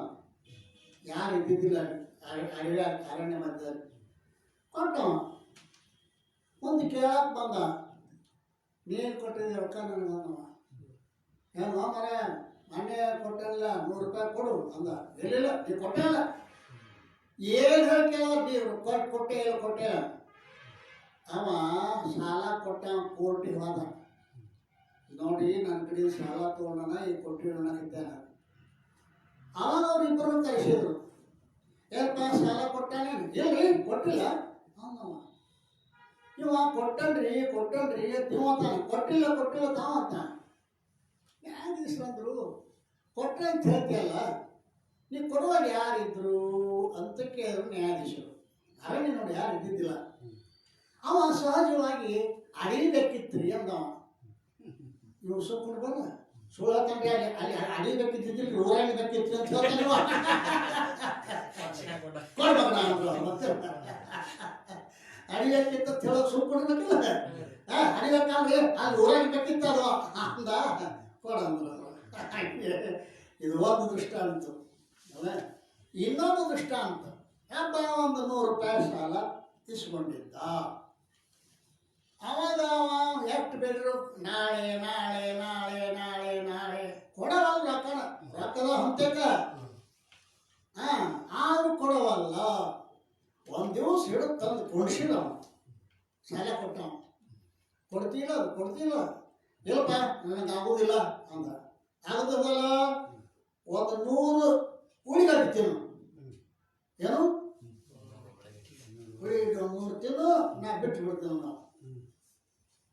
ಚಲೋ ಬಿಡೋದನ್ನ ತಿನ್ನಕ್ಕೆ ಶುರು ಮಾಡಿ ಒಂದು 10-12 ಉಳಿಗಟ್ಟು ಒಳಗೆ ಕಣ್ಣಾಗ ನೀರು. ನನಗೆ ಆಗೋದಿಲ್ಲಪ್ಪ ಅಂದ. ಅದು ರೊಕ್ಕ ಕೊಡೋದು ಕೊಡೋಕ್ಕಾಗೋದಿಲ್ಲ. ಹಾಗಾದ್ರೆ 100 ಮೆಣಸಿನ್ಕಾಯಿ ತಿನ್ನ ಮತ್ತೆ. ಮೆಣಸಿನ್ಕಾಯಿ 100 ತಿನ್ಬೇಕಂತ ವಿಚಾರ ಮಾಡಿದೆ. ಒಂದು 8 ತಿನ್ಬಿಡೋದು, ಅದು ಸಾಕಂದ್ರಿ. ಖಾರ ಐತಿ ಬಿದ್ದು ಉಳ್ಳಾಡಕ್ಕಿದ್ದ. 100 ಮೆಣಸಿನ್ಕಾಯಿ ತಿಂದಾಗ ರೊಕ್ಕ ತಗೊಂಡು ನಾನು ಕೊಡೋದಾಗೋದಿಲ್ಲ ನಾವು. ಒಂದು ಮಾತು ಹೇಳ್ತೀನಿ, ಕೆಲಸ ಕೇಳ, ನಿನ್ನ ರೊಕ್ಕ ಕೇಳೋದಿಲ್ಲ ಹೇಳ. ಒಂದು 100 ಹೊಡಿತೀನಿ ನಾನು, ಹೊಡಿಸಿಗೋ ರೊಕ್ಕ ಬಿಡ್ತೀನಿ ಅಂತ ಹೊಡಿ ಅಂದ. 10-12 ಹೊಡಿ ಬಿಡುದು ಕೆಳಗೆ ಬಿದ್ದ. ನನಗೆ ಆಗೋದಿಲ್ಲ ನಾ, ರೊಕ್ಕ ಕೊಡು ಅಂದ್ರೇನು? ಸರಳ ರೊಕ್ಕ ಕೊಟ್ಟಿದ್ದ ಅಂದ್ರೆ ಉಳಿಗಡ್ಡಿ ಮೆಣಸಿನ್ಕಾಯಿ ಬಡತ. ಇದು ಯಾತನೆ, ಮಹಾಯಾತನೆಗೈವ. ಅಂದರೆ ಆತನ ನಿಜುಂಡ್ರು ಬರ್ದಾರೆ ಅದನ್ನ ಅಲ್ಲ. ತನಗೆ ಆಯಾಸ ನಿಂತಿಲ್ಲದೆ ಘನಮುಕ್ತಿಯ ನೀವು ಮತ್ತೊಬ್ಬ ನೋಡಿದು. ಅದು ಜ್ಞಾನವನ್ನು ಬಿಟ್ಟು ಅಂದರೆ ಮಹಾಯಾತನೆಗೈಯವರಲ್ಲಿದ ತಂ. ಮಹಾಯಾತನೆ ಮೆಣಸಿನಕಾಯಿ ಉಳಿಗಡ್ಡಿ ಇದನ್ನು ತಿನ್ನುವವನಿಗೆ ದ್ರವಿಮಂಡಕ ನ್ಯಾಯವಿದಂ ಅಂತ ಹೇಳ್ತಾರೆ. ದ್ರವಿಮಂಡಕ ನ್ಯಾಯ ಅಂದರೆ ಗುರುಗಳಂತೆ ಹೋದ ಮೋಕ್ಷದ ಮಾರ್ಗವನ್ನು ಹೇಳ್ರಿ ಅಂದ. ನೀನೇ ತಮ್ಮ ಮೋಕ್ಷ ಸ್ವರೂಪ, ನೀನೇ ಆತ್ಮಸ್ವರೂಪ ಇದ್ಯಾ, ನೀ ಬ್ರಹ್ಮನಿದ್ಯಾ, ನಿನ್ನಲ್ಲಿ ಏನಿಲ್ಲ ಬಂಧವೇ ಇಲ್ಲ ಅಂತ ಹೇಳಿದ್ರು. ನಾ ಹೆಂಗ ಪರಮಾತ್ಮ ಹಾಕೊಂಡ್ರಿ? ಉಳಿಗಡ್ಡಿ ತಿನ್ನಂದ್ರೆ ಉಳಿಗಡ್ಡಿ ತಿಂದ್ರೆ ಕರ್ಮ ಮಾಡ ಅಂತಸು ಮಾಡ್ದ ಆಗುದಿಲ್ರಿ. ರಗಡ ದೇವರ ಸುತ್ತಾಕಿನಿ, ಏನಾಗಲಿಲ್ಲ. ಉಪಾಸನೆ ಮಾಡು, ಧ್ಯಾನ ಮಾಡು. ನೋಡಿ ಮೆಣಸಿನ್ಕಾಯಿ ಬರ್ತಿದ್ರು ಅಲ್ಲ. ಹಿಂಗೆಲ್ಲ ತಿನ್ನಿಸಿ ಕಡೆಗೆ ನಿಮ್ದ ಕರೆಯತ್ರಿ, ಜ್ಞಾನದಿಂದ ಮೋಕ್ಷ ಆಕೈತಿ ಅಂತ ಸುತ್ತ ಬಂದ ಏನ ಒಪ್ಪುತ್ತಾರಲ್ಲ. ದ್ರವಿಡ ಮಂಡಕ ನ್ಯಾಯವಿದಂ ಅಂತಾರ. ಸರಳ ನೀವು ಜ್ಞಾನ ಮಾರ್ಗ ಅಂತ ತಗೋ. ನಂಬು ಜ್ಞಾನವನೇ ಕರ್ಮ ಎಂಬ ಜಾಲದಳು ಸಿಲುಕಿ ಹಂಬಲಿಸಿದ್ರು ಮುಕ್ತಿಯಂ ಬಯಸಿ ಮನುಜ ಅಂತ ಹೇಳ್ಯಾರಲ್ಲ. ಅದರಂತೆ ಒಂದು ವೇಳೆ ಮೋಕ್ಷವು ಉಪಾಸನೆ ಫಲವೆಂದು ಅಂಗೀಕಾರ ಮಾಡಿದ್ದಾದರೆ, ಈಗ ಕರ್ಮದ ಮುಗಿತ ಮ್ಯಾಗ ಆ ಕರ್ಮದ ಫಲ ಅಲ್ಲ ಅಂತ ಹೇಳಿದ್ರು. ಕಾರಣ ಏನು? ಕರ್ಮದ ಫಲಗಳು ಅನಿತ್ಯ ಇರ್ತಾವೆ ಅಲ್ಲ. ಕರ್ಮಫಲ ಅನಿತ್ಯತ ಹಂಗ ಅಂದ್ಬಿಟ್ರೆ ಬರಂಗಿಲ್ಲ. ಅದು ಕರ್ಮಫಲ ಹೆಂಗ ಅಂದ್ರೆ ಸರಿಯಲ್ಲ ಅಂದ್ರೆ ಅವು ಅನಿತ್ಯ ಇರ್ತಾವೆ. ಇಲ್ಲಿ ಉಪಾಸನೆ ಫಲವು ಮೋಕ್ಷ ಉಪಾಸನೆ ಫಲ ಅಲ್ಲ ಅಂಗೀಕಾರ ಮಾಡಿದ್ದಾದರೆ ಆ ಮೋಕ್ಷ ಅದು ಅನಿತ್ಯ ಆಗಬೇಕಾಗ್ತದೆ. ಏಕೆಂದರೆ ಉಪಾಸನೆಯಾದರೂ ಕೂಡ ಮಾನಸ ಕರ್ಮವೇ ಇರುತ್ತದೆ. ಉಪಾಸನೆ ಮಾನಸ ಕರ್ಮ, ಅದು ಮನಸ್ಸಿನಿಂದ ಧ್ಯಾನ ಮಾಡುವುದು, ಅದು ಕೂಡ ಉಪಾಸನೆ, ಅದು ಮಾನಸ ಕರ್ಮವೇ ಇರುತ್ತದೆ. ಅಂದ ಮೇಲೆ ಕರ್ಮದ ಫಲವು ಅನಿತ್ಯವಾಗುತ್ತದೆ. ಆದ್ದರಿಂದ ಆ ಮೋಕ್ಷವು ಉಪಾಸ ರೂಪ ಕರ್ಮದ ಫಲವು ಕೂಡ ಆಗುವುದಿಲ್ಲ. ಮತ್ತು ಕರ್ಮವನ್ನು ಮಾಡುವವನಿಗೆ ಆ ಕರ್ಮದಿಂದ 5 ಪ್ರಕಾರದ ಉಪಯೋಗವು ಆಗುತ್ತದೆ. ಕರ್ಮದ ಫಲ 5 ಪ್ರಕಾರದ. ಕರ್ಮದ ಫಲ 5 ಯಾವ್ಯಾವು? ಪದಾರ್ಥದ ಉತ್ಪತ್ತಿ, ಒಂದು ಪದಾರ್ಥದ ನಾಶ ಅಲ್ಲ, 2 ಮುಂದೆ ಪದಾರ್ಥದ ಪ್ರಾಪ್ತಿ, 3 ಪದಾರ್ಥದ ವಿಕಾರ, 4 5ನೇದು ಪದಾರ್ಥದ ಸಂಸ್ಕಾರ. ಸಂಸ್ಕಾರ್ಯ ವಿಕಾರ್ಯ ಪ್ರಾಪ್ಯ ಬರೀತಾರೆ, 5 ಫಲ ಬರ್ತಾರ. ಅನ್ಯರೂಪ ಪ್ರಾಪ್ತಿಗೆ ವಿಕಾರವೆಂದು ಹೆಸರು. ಅನ್ಯರೂಪ ಪ್ರಾಪ್ತಿಗೆ ಏನಂತಾರ? ವಿಕಾರ. ಅನ್ಯರೂಪ ಅಲ್ಲ, ಅನ್ಯರೂಪ ಪ್ರಾಪ್ತಿ ಗೊತ್ತಿಲ್ಲ. ಮೊಸರ ಹಾಲ, ಹಾಲ ಮೊಸರ. ಅನ್ಯ ಪ್ರಕಾರ ಅಂದ್ರೆ ಏನು? ಮೊದಲ ಹಾಲಿತ್ತು, ಆಮೇಲೆ ಮೊಸರು ಇತ್ತು, ಇದಕ್ಕೆ ವಿಕಾರ ಅಂತ ಕರೀತಾರೆ. ಪೂರ್ವರೂಪ ಪರಿತ್ಯಾಗ, ಅನ್ಯರೂಪ ಧಾರಣ, ವಿಕಾರ. ಇನ್ನು ಸಂಸ್ಕಾರವು ಮಲದ ನಿವೃತ್ತಿ ರೂಪ ಸಂಸ್ಕಾರವಂತಲೂ ಗುಣದ ಉತ್ಪತ್ತಿ ರೂಪ ಸಂಸ್ಕಾರವಂತಲೂ 2 ಪ್ರಕಾರ ಇರುತ್ತದೆ. ಸಂಸ್ಕಾರವನ್ನು 2 ಪ್ರಕಾರ ಹೇಳ್ಯಾರ. ಅವು ಯಾವ್ಯಾವು? ಕರ್ಮದಿಂದ ಉಪಯೋಗವಾಗೋ 5 ಪ್ರಕಾರಗಳೇನುಂಟೋ ಅವು ಯಾವುವು ಕೂಡ ಮೋಕ್ಷಕ್ಕೆ ಸಂಭವಿಸುವುದಿಲ್ಲ ಅಲ್ರಿ. ಇಲ್ಲಿ ಆ ಕರ್ಮದಿಂದ ಉಪಯೋಗವಾಗುವ ಈ 5 ಪ್ರಯೋಗಗಳೇನುಂಟೋ ಅವು ಯಾವ ಕೂಡ ಮುಮುಕ್ಷುವಿಗೆ ಸಂಭವಿಸುವುದಿಲ್ಲ. ಆದ್ದರಿಂದ ಮುಮುಕ್ಷು ಆದಂಥವನು ಜ್ಞಾನ ಸಾಧನೆಗಳಾದ ಶ್ರವಣಾದಿಗಳಲ್ಲಿ ಪ್ರವೃತ್ತನಾಗಬೇಕಾಗ್ತದೆ ಹೊರತು ಕರ್ಮದಿಂದ ಪ್ರವೃತ್ತಿ ಆಗುವುದಿಲ್ಲ. ಈಗ 5 ಏನದಾವಲ್ಲ, 5 ಒಂದು ಸ್ಪಷ್ಟಪಡಿಸ್ತಾರಲ್ಲ, ಇಲ್ಲ ಅಂಕಿ ಹಾಕ್ಯಾರ. ಇದು ಗೊತ್ತೈತಿ? ಒಂದನೇದ್ದು ಯಾವ್ದಪ್ಪ? ಪದಾರ್ಥದ ಉತ್ಪತ್ತಿ ಹೇಳ್ಯಾರ ಮ್ಯಾಗ. ನಂಬರ್ 1 ಪದಾರ್ಥದ ಉತ್ಪತ್ತಿ ಹೆಂಗಂದ್ರೆ ಯಾವ ಪ್ರಕಾರ ಕುಂಬಾರನ ಕರ್ಮದಿಂದ ಕುಂಬಾರನಿಗೆ ಘಟದ ಉತ್ಪತ್ತಿಯು ಉಪಯೋಗವಾಗುವಂತೆ ಅದು ಮುಮೋಕ್ಷವೇ ಕರ್ಮದಿಂದ ಮೋಕ್ಷದ ಉತ್ಪತ್ತಿ ಆಗುವುದಿಲ್ಲ. ಅರ್ಥ ಆಕತಿ? ಮುಮೋಕ್ಷವಿಗೆ ಘಟ ಉತ್ಪತ್ತಿ ಆಕತಿ. ಅವಂಗ ಕುಂಬಾರ ಕರ್ಮದಿಂದ ಘಟದ ಉತ್ಪತ್ತಿ ಆದಂಗ ಮೋಕ್ಷದ ಉತ್ಪತ್ತಿ ಆಗುವುದಿಲ್ಲ. ಆದರೆ ಉತ್ಪತ್ತಿಯ ಉಪಯೋಗವು ಸಂಭವಿಸುವುದಿಲ್ಲ. ಯಾಕೆಂದರೆ ಮೋಕ್ಷನು ಅನರ್ಥದ ನಿವೃತ್ತಿ, ಪರಮಾತ್ಮ ಪ್ರಾಪ್ತಿ ಇರುತ್ತದೆ, ರೂಪ ಇರುತ್ತದೆ. ಮೋಕ್ಷದ ಅನರ್ಥದ ನಿವೃತ್ತಿ ಆಗಿರಬೇಕು, ಪರಮಾತ್ಮ ಪ್ರಾಪ್ತಿ ಆಗಿರಬೇಕು. ಆದ್ದರಿಂದ ಈ ಯಾವ ಉತ್ಪತ್ತಿ ರೂಪ ಕರ್ಮದ ಫಲ ನಿಷ್ಫಲ ಆಗ್ತದು. 2ನೇದ್ದು ಅನರ್ಥದ ನಿವೃತ್ತಿಯು, ಅದನ್ನ ವಿಸ್ತಾರ ಮಾಡ್ತಾರೆ. ಅನರ್ಥದ ನಿವೃತ್ತಿಯು ಆತ್ಮನಲ್ಲ, ನಿತ್ಯ ಸಿದ್ಧವಿರುತ್ತದೆ. ಹೇಗೆಂದರೆ ಹಾಗದಲ್ಲಿ ತೋರುವ ಸರ್ಪದ ನಿವೃತ್ತಿ ಹೇಗೆ ನಿತ್ಯ ಸಿದ್ಧವಿರುತ್ತದೆ ಅದರಂತೆ ಹಾಗೆ ಮತ್ತು ಆತ್ಮನು ಪರಮಾನಂದ ಸ್ವರೂಪನಿರುವುದರಿಂದ ಪರಮಾನಂದ ಪ್ರಾಪ್ತಿಯು ಕೂಡ ನಿತ್ಯ ಸಿದ್ಧವಿರುತ್ತದೆ. ಈಗ ನಂಬರ್ 1ರಾಗಿ ಇದನ್ನೆಲ್ಲ ವಿಸ್ತಾರ ಮಾಡ್ಯಾರ. ಗೊತ್ತೈತಿ? ಯಾವ ಪ್ರಕಾರ ಕುಂಬಾರ ಕರ್ಮದಿಂದ ಕುಂಬಾರನಿಗೆ ಘಟದ ಉತ್ಪತ್ತಿ ಆಗುವ ಉಪಯೋಗ ಆಗುವಂತೆ ಮೋಕ್ಷವೇ ಕರ್ಮದಿಂದ ಮೋಕ್ಷದ ಉತ್ಪತ್ತಿ ಆಗುವುದಿಲ್ಲ. ಅಂದರೆ ಮೋಕ್ಷ ಅಂದರೆ ಏನು? ಉಪಾಸನೆಯೂ ಕೂಡ ಸಂಭವಿಸುವುದಿಲ್ಲ. ಮೋಕ್ಷ ಅಂದ್ರೆ ಏನು? ಅನರ್ಥದ ನಿವೃತ್ತಿ, ಪರಮಾನಂದ ಪ್ರಾಪ್ತಿ.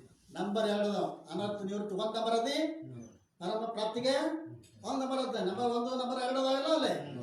ಅಂದ್ರೆ ಅನರ್ಥದ ನಿವೃತ್ತಿಯು ಆತ್ಮ ಅಲ್ಲ. ಅದಲ್ಲ, ಅನರ್ಥದ ನಿವೃತ್ತಿಯು ಆತ್ಮ ಅಲ್ಲ, ನಿತ್ಯ ಸಿದ್ಧವಿರುತ್ತದೆ. ಆತ್ಮ ನಿತ್ಯ ಅದಾನ, ಸಿದ್ಧ ಅದಾನ. ಹೇಗೆಂದರೆ ಹಾಗ್ರದಲ್ಲಿ ತೋರುವ ಸರ್ಪ ನಿವೃತ್ತಿ ಹೇಗೆ ನಿತ್ಯ ಸಿದ್ಧವಿರುತ್ತದೆಯೋ ಹಾಗೆ ಅಲ್ಲ. ನೀನು ಹಾವ ನಿವೃತ್ತಿ ಆತಂತಿಯಲ್ಲ, ಅಲ್ಲಿ ಇದ್ರೆ ನಿವೃತ್ತಿ ಆಕಿತ್ತದ, ಇಲ್ಲ ಈತ ಅದು ನಿತ್ಯ ಸಿದ್ಧದ. ನಿತ್ಯ ನಿವೃತ್ತಿ ಹೇಳ್ಕೊಂಬಂದಾಗ ಗೊತ್ತಿಲ್ಲ. ನಿತ್ಯ ನಿವೃತ್ತಿ ಏನು? ಪ್ರಾಪ್ತಿನೂ ಹಂಗ. ಆತ್ಮನು ಪರಮಾತ್ಮ ಸ್ವರೂಪನಿರುವುದರಿಂದ ಪರಮಾತ್ಮ ಪ್ರಾಪ್ತಿಯು ಕೂಡ ನಿತ್ಯ ಸಿದ್ಧವಿರುತ್ತದೆ. ಪ್ರಾಪ್ತಿ, ನಿವೃತ್ತಿ ಅದಲ್ಲ.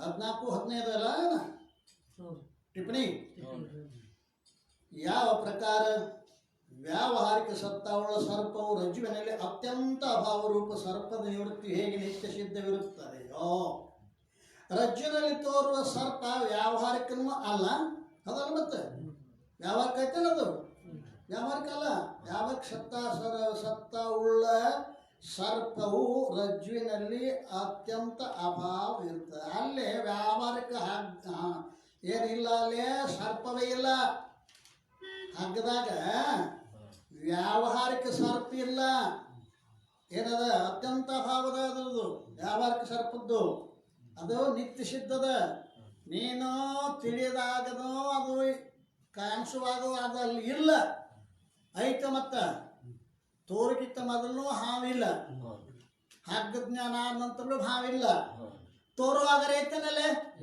ಹಂಗೇನಾಯ್ತು ನಿತ್ಯ ನಿವೃತ್ತಿ ಆಗ್ತದೆ ಈತ ಅದರಂತೆ ಪರಮಾತ್ಮ ಸತ್ತಾವುಳ್ಳ ಕಾರ್ಯ ಸಹಿತ ಅಜ್ಞಾನ ರೂಪವ ಅನರ್ಥವು ಆತ್ಮಲ್ಲಿ ಅತ್ಯಂತ ಅಭಾವ ರೂಪ ನಿವೃತ್ತಿ ಸಿದ್ಧವಿರುತ್ತದೆ ಅದು ಅತ್ಯಂತ ಅಭಾವ ಆತ್ಮನಲ್ಲಿ ಅನರ್ಥ ಅಜ್ಞಾನ ರೂಪ ಅನರ್ಥ ಇಲ್ಲವೇ ಇಲ್ಲ ಇದನ್ನ ಅಲ್ಲೇ 4ನೇ ತರಂಗ ಹೇಳ್ಕೊಂಡು ಬಂದಾರೆ ನನಗೆ ಅತ್ಯಂತ ದುಃಖ ನಿವೃತ್ತಿ ಆಗಬೇಕು ಪರಮ ಪ್ರಾಪ್ತಿ ಆಗಬೇಕು ಅಂತಂದ ಅಲ್ಲೋ ನೀನು ದುಃಖ ಇತ್ತ ನಿವೃತ್ತಿ ಮಾಡಕ್ ಬರ್ತಿತ್ತಪ್ಪ ಅದು ಇಲ್ಲ ಅದು ನಿವೃತ್ತಿ ಮಾಡ್ಕೊತಿ ಹೆಂಗ ಇದ್ದದ್ದು ನಿವೃತ್ತಿ ಮಾಡಬಹುದು ನೀನಲ್ಲೇ ಇಲ್ಲ ಬಂಧ ಎರಡನೇದು ಪರಮಾನಂದ ಪ್ರಾಪ್ತಿ ನೀನು ಪರಮಾನಂದ ಸ್ವರೂಪನೇ ಇದ್ದೀಯ ಪ್ರಾಪ್ತ ರೂಪ ಪ್ರಾಪ್ತಿ ಹೌದಲ್ಲ ಪ್ರಾಪ್ತಿ 2 ಪ್ರಕಾರ ಒಂದು ಅಪ್ರಾಪ್ತ ರೂಪ ಪ್ರಾಪ್ತಿ ಮತ್ತೊಂದು ಪ್ರಾಪ್ತ ರೂಪ ಪ್ರಾಪ್ತಿ ಈ ಪುಸ್ತಕ ಇದ್ದಿದ್ದಿಲ್ಲ ತಂದು ಇದು ಪ್ರಾಪ್ತಿ ಆಯ್ತು ಇದೆಂತ ಪ್ರಾಪ್ತಿ ಇದು ಅಪ್ರಾಪ್ತ ರೂಪ ಪ್ರಾಪ್ತಿ ಇದು ಹಂಗ ಮೋಕ್ಷ ಅಪ್ರಾಪ್ತ ಅಲ್ಲ ನಿತ್ಯ ಸಿದ್ಧದ ಮೋಕ್ಷ ಯಾವ ಪ್ರಕಾರ ಮತ್ತೊಂದು 118 ಟಿಪ್ಪಣಿ ಯಾವ ಪ್ರಕಾರ ವಿಸ್ಮೃತವಾದ ಕಂಠಾಭರಣ ಪ್ರಾಪ್ತಿಯಾಗಲಿ ಅಥವಾ ಗ್ರಹದಲ್ಲಿ ಹೋಗದಿಟ್ಟ ನಿಧಿಯ ಪ್ರಾಪ್ತಿಯಾಗಲಿ ಹೇಗೆ ನಿತ್ಯ ಸಿದ್ಧವಿರುತ್ತದೆಯೋ ಕಂಠಾಭರಣ ನ್ಯಾಯದಂತೆ ಗೊತ್ತಲ್ಲ ಅದಕ್ಕೆ ಮರ್ತವಂತ ಹುಡುಕ್ಯಾಡ್ಗಳಂತ ಅನ್ನ ತೇಲಿತ್ತು ತನ್ನ ಕೊಳಗನೆ ಇತ್ತು ಅದು ಎಲ್ಲಿ ಹೋಗಿತ್ತೇನೋ ಅವ್ವ ಸಿಕ್ತು ಅಂದಳಕಿ ಸಿಗಾಕಿ ಎಲ್ಲಿ ಹೋಗಿತ್ತೇನೋ ಮನ್ಯಾಗ ಹೋಗೋದಿಟ್ಟ ಅವ್ರ ಮುತ್ಯ ಹಂಡಿದಾಗ ಹಂಡದ ಮೇಲೆ ಹಂಡೆ ಅದನ್ನ ಉಪವಾಸ ಕೂತೀವ ಅವ ಅವ್ರ ಅಪ್ಪನ ಗೆಳೆಯಾಗ ಹೋಗಿ ಕೇಳ್ದ ಏನ್ರಿ ಉಪವಾಸ ಸಾಯಕತ್ತೇನಿ ನಮ್ಮ ಅಪ್ಪಗ ನಿಮಗೆ ಗೆಳತೇನಿತ್ತು ಎಲ್ಲರೇ ಹೇಳನೇನ್ರಿ ಹೇಳನ್ ಬಾಯಿಲ್ಲ ಅವ ಎಲ್ಲಿ ಕೂತ ಉಪವಾಸ ಸಾಯ್ತಿದ್ಲ ಅದನ್ನ ಹಾಕ್ಸಿದ ಹಂಡಿನಾಗ ಹಂಡೆ ಸಿಕ್ತ ರೊಕ್ಕ ಅಲ್ಲ ಅದೇನದ ಈಗ ಪ್ರಾಪ್ತಿ ಆಗಿತ್ತು ಮೊದಲೇ ಇತ್ತು ಅಲ್ಲಿ ಮೊದಲೇ ಇತ್ತು ಪ್ರಾಪ್ತ ರೂಪ ಪ್ರಾಪ್ತಿ ಮೋಕ್ಷ ಆದ ಕರ್ಮದಿಂದನೂ ಅದು ಪ್ರಾಪ್ತಿ ಆಗುವುದಲ್ಲ ಉಪಾಸನೆಯಿಂದ ಪ್ರಾಪ್ತಿ ಆಗುವುದು ಅಲ್ಲ ಆತ್ಮನು ಪರಮಾಣು ಸ್ವರೂಪನಿರೋದು ಪರಮಾಣು ಪ್ರಾಪ್ತಿಯು ಕೂಡ ಅನಿತ್ಯ ಸಿದ್ಧವಿರುತ್ತದೆ ಈ ರೀತಿಯಿಂದ ಸ್ವಭಾವ ಸಿದ್ಧವಾದ ಮೋಕ್ಷವು ಕರ್ಮದಿಂದ ಉತ್ಪತ್ತಿಯಾಗುವುದು ಸಂಭವಿಸುವುದಿಲ್ಲ ಯಾವ ವಸ್ತು ಎದರಿನಲ್ಲಿ ಮೊದಲೇ ಸಿದ್ಧವಿರುವುದಿಲ್ಲವೋ ಅದು ಕರ್ಮದಿಂದ ಉತ್ಪತ್ತಿಯಾಗುತ್ತದೆ ಹೊರತು ಮೊದಲೇ ಸಿದ್ಧವಾದ ವಸ್ತು ಉತ್ಪತ್ತಿಯಾಗುವುದು ಸಂಭವಿಸುವುದಿಲ್ಲ ಅದಲ್ಲ ಮೊದಲ ನಿನ್ನ ಮನ್ಯಾಗ ಜ್ವಾಳ ಇದ್ದೋನ ಹೋಗಿ ಬೆಳೆದಾಗ ಜ್ವಾಳ ಬಂದು ಹಾಗೆ ಸಿದ್ಧವಾದ ವಸ್ತು ಮೊದಲ ಸಿದ್ಧಿರ್ತದೆ ಅದರದ್ದು ಉತ್ಪತ್ತಿ ಆಗೋದು ಸಂಭವಿಸುವುದಿಲ್ಲ ವೇದಾಂತ ಶ್ರವಣವನ್ನು ಕೂಡ ಮೋಕ್ಷದ ಉತ್ಪತ್ತಿಯ ಸಲುವಾಗಿ ಹೇಳಿರುವುದಿಲ್ಲ ಮತ್ತು ನೀವೇ ಹೇಳಿದ್ರಿ ಶ್ರವಣ ಮಾಡು ಜ್ಞಾನ ಉತ್ಪತ್ತಿ ಆಕೈತಿ ಅಂತ ನೀವೇ ಹೇಳ್ತಿರಲ್ಲ ಅದಲ್ಲ ಮತ್ತು ಬರ್ತೈತಿಲ್ಲ ಸಂಶಯ ಕರ್ಮದಿಂದ ಮೋಕ್ಷ ಉತ್ಪತ್ತಿಯಾಗುವುದಿಲ್ಲ ಸರಿ ಉಪಾಸನೆಯಿಂದ ಮೋಕ್ಷ ಉತ್ಪತ್ತಿ ಆಗುವುದಿಲ್ಲ ಸರಿ ಮತ್ತು ಶ್ರವಣದಿಂದ ಉತ್ಪತ್ತಿ ಆಕೈತೆ ಅಂದ್ರೆ ಅದು ಕರ್ಮದಿಂದ ಉತ್ಪತ್ತಿ ಆದಂಗೆ ಆಗ್ತಿಲ್ಲ ಶ್ರವಣ ಕರ್ಮದಿಂದ ಮೋಕ್ಷ ಉತ್ಪತ್ತಿ ಆದಂಗೆ ಹೇಳ್ತಿರಲ್ಲ ನೀವು ಸಲುವಾಗಿ ಹೇಳಿರುವುದಿಲ್ಲ ಮತ್ತೇನೆಂದರೆ ಆತ್ಮನು ನಿತ್ಯ ಮುಕ್ತನಿರುತ್ತಾನೆ ಅವನ ಪ್ರಾಪ್ತಿಗೋಸ್ಕರ ಕಿಂಚಿತ್ ಮಾತ್ರ ಕೂಡ ಕರ್ತವ್ಯ ಇರುವುದಿಲ್ಲ ಎಂಬ ಈ ವಾರ್ತೆಯನ್ನು ತಿಳಿಯುವುದಕ್ಕೋಸ್ಕರವಾಗಿ ಶ್ರವಣವಿರುತ್ತದೆ ಅಲ್ಲ ವೇದಾಂತ ಶಾಸ್ತ್ರ ಶ್ರವಣದ ಫಲ ಅಂತ ಹಿಂದೆ ಹೇಳ್ಕೊಂಬಂದ ಗೊತ್ತೈತೆ ಮತ್ತೊಂದು ಹೊರಗಿಂದ ಪಡ್ಕೋದು ಅಲ್ಲ ಅವ ನಿತ್ಯ ಸಿದ್ಧದ ಅನ್ನೋದನ್ನು ತಿಳ್ಕೊಳ್ಳೋದು ಶ್ರವಣದಿಂದ ಅವ ಮೊದಲ ಮುಕ್ತದಾನಂತ ತಿಳ್ಕೊಳ್ಳೋ ಸಲುವಾಗಿ ಶ್ರವಣ ಮಾಡಬೇಕೆ ಹೊರತು ಹೊಸದಾಗಿ ಅವನು ತಂದು ಒಳಗೆ ಸೇರಿಸೋದಿಲ್ಲ ಗುರುಗಳು. ಇದನ್ನು ತಿಳಿದುಕೊಂಡ್ರೆ ಕರ್ತವ್ಯ ಬುದ್ಧಿ ದೂರವಾಗುತ್ತವೆ. ಮೋಕ್ಷ ಸಲುವಾಗಿ ಏನು ಕರ್ತವ್ಯ ಬುದ್ಧಿ ಇತ್ತಲ್ಲ ಅದು ದೂರ ಆಕೈತಿ. ಅದು ಸದಾ ಸಿದ್ಧದ ಅಂತ ತಿಳಿದ ಬಳಿಕ ಇನ್ನು ವೇದಾಂತ ಶ್ರವಣದ ಅನಂತರದಲ್ಲಿಯೂ ಕೂಡ ಯಾವಾತನಿಗೆ ಕರ್ತವ್ಯ ತೋರುವಂಥದ್ದಾಗುತ್ತದೆಯೋ ಆವನು ತತ್ವವನ್ನೇ ತಿಳಿದುಕೊಂಡಿಲ್ಲವೆಂದು ಅರ್ಥ ಅಲ್ಲ. ಜ್ಞಾನಾಮೃತೇನ ತೃಪ್ತಶ್ಚ ಪ್ರತಿಕೃತ್ಯನೋ ಯೋಗಿನಃ ನೈವ ಅಸ್ತಿ ಕಿಂಚಿತ್ ಕರ್ತವ್ಯ ಅಸ್ತಿ ಚೇನ್ ಸ ತತ್ವವಿತ್ತ. ಇಲ್ಲಿ ಸ್ಮೃತಿ ವಾಕ್ಯವನ್ನು ಕೆಳಗೆ ಕೊಟ್ಟಿದ್ದಾರೆ ನೋಡ್ರಿ. ಏನು ಬರ್ತಾರೆ ಇದರ ಅರ್ಥ ಏನೋ ಜ್ಞಾನಾಮೃತೇನ ತೃಪ್ತಶ್ಚ ಪ್ರತಿಕೃತ್ಯನೋ ಯೋಗಿನಃ. ತೃಪ್ತಿ ಅನ್ನೋದು ಜ್ಞಾನದಿಂದನ ಆಕೈತೆ ವಿನಃ ದುಡ್ಡು ಸಂಪಾದನೆ ಮಾಡುವುದರಿಂದ ಏನಾದರೂ ಭೋಗ ಮಾಡುವ ತೃಪ್ತಿ ಇಲ್ಲ. ತೃಪ್ತಿ ಅದ್ರಾಗದ ಜ್ಞಾನಾಮೃತದೊಳಗದ ಅಲ್ರಿ. ಅದರಿಂದಲೇ ಕೃತಕೃತ್ಯನಾಗಿಯೂ ಯಾವ ಯೋಗಿ ಇರುವನೋ ಅವನಿಗೆ ಮೋಕ್ಷಗೋಸ್ಕರವಾಗಿ ಆಗಲಿ ಅಥವಾ ಅನ್ಯಕ್ಕೋಸ್ಕರವಾಗಿ ಅದು ಕಿಂಚಿತ್ ಕರ್ತವ್ಯ ಇರುವುದಿಲ್ಲ. ಮತ್ತು ಯಾವನಿಗೇನು ಕರ್ತವ್ಯ ಐತಿ ಅಂತ ತಿಳ್ಕೊಂಡಿದ್ದ ಅಂದ್ರೆ ಅವನ ತತ್ವವೇತ್ತ ಅಲ್ಲ. ಮೋಕ್ಷದ ಸಲುವಾಗಿ ಕರ್ತವ್ಯವೇ ಇಲ್ಲ. ಆದ್ದರಿಂದ ಇಲ್ಲಿ ಏನು ಹೇಳ್ಕೊಂಬಂದಾರೆ, ವೇದಾಂತ ಶ್ರವಣದ ಅನಂತರದಲ್ಲಿಯೂ ಕೂಡ ಯಾವಾತನಿಗೆ ಕರ್ತವ್ಯವು ಮೋಕ್ಷಕ್ಕೋಸ್ಕರವಾಗಿ ಕರ್ತವ್ಯ ಐತೆ ಅಂತ ತಿಳ್ಕೊಂಡಿದ್ದ ಅಂದ್ರೆ ಅವ ತತ್ವನೇ ತಿಳ್ಕೊಂಡಿಲ್ಲ ಅಂತ ಅರ್ಥ. ಇದೇ ಕಾರಣದಿಂದಲೇ ನಿತ್ಯ ನಿವೃತ್ತವಾದ ಯಾವ ಅನರ್ಥವಿರುವುದೋ ಅದರ ನಿವೃತ್ತಿಯು ಕೂಡ ನಿತ್ಯ ಪ್ರಾಪ್ತವಾದ ಯಾವ ಆನಂದವಿರುವುದೋ ಅದರ ಪ್ರಾಪ್ತಿಯು ಕೂಡ ವೇದಾಂತ ಶ್ರವಣದ ಫಲವೆಂದು ನೈಷ್ಕರ್ಮ ಸಿದ್ಧಿಯಲ್ಲಿ ದೇವಗುರುಗಳು ಹೇಳಿರುತ್ತಾರೆ. ನೈಷ್ಕರ್ಮ ಸಿದ್ಧಿ ಅಂದರೆ ಮಂಡನ ಮಿಶ್ರ ನಾಮಗಳಂತ ಶಂಕರಾಚಾರ್ಯ ಶಿಷ್ಯರಾದ ಸುರೇಶ್ವರಾಚಾರ್ಯರು ಅವರು ಬರೆದಾರೆ ನೈಷ್ಕರ್ಮ ಸಿದ್ಧಿ ಅಂತೇಳಿ. ಅಲ್ಲಿ ಹೇಳ್ಕೊಂಡ್ಬಂದಾರೆ ಈ ವಿಷಯವನ್ನು. ಆದ್ದರಿಂದ ಮುಮುಕ್ಷುವಿಗೆ ಮೋಕ್ಷದ ಉತ್ಪತ್ತಿ ರೂಪ ಕರ್ಮವು ಉಪಯೋಗವಾಗುವುದು ಸಂಭವಿಸುವುದಿಲ್ಲ. ಏನಾಗ್ತೀಗ ಕರ್ಮದ ಫಲ 5 ಹೇಳ್ಯಾರಲ್ಲ ಅವು ನೆನಪಿರಲಿ. ನಂಬರಿಗೆ 2 ಯಾಕೆ ಹಾಕ್ಯಾರ? 2ನೇ ಕರ್ಮದ ಫಲವನ್ನು ಖಂಡನ ಮಾಡ್ತಾರೆ. 1ನೇ ಕರ್ಮದ ಫಲ ಖಂಡನ ಆಗೈತಿ ಇಲ್ಲ. 1ನೇ ಕರ್ಮದ ಫಲ ಯಾವುದು? ಪದಾರ್ಥದ ಉತ್ಪತ್ತಿ. ಯಾಗ ಕುಂಬಾರ ಮಾಡುವುದರಿಂದ ಘಟದ ಉತ್ಪತ್ತಿ ಆದಂಗ ಆತ್ಮನ ಉತ್ಪತ್ತಿ ಆಗುವುದಿಲ್ಲ. ಅಲ್ಲಿ ಕರ್ಮದ ಕೆಲಸ ಇಲ್ಲ. ಈ ಮುಂದಿನ ವಿಷಯವನ್ನ ನಾಳೆ ದಿವಸ ಚಿಂತನೆ ಮಾಡೋಣ. ಸದ್ಗುರುನಾಥ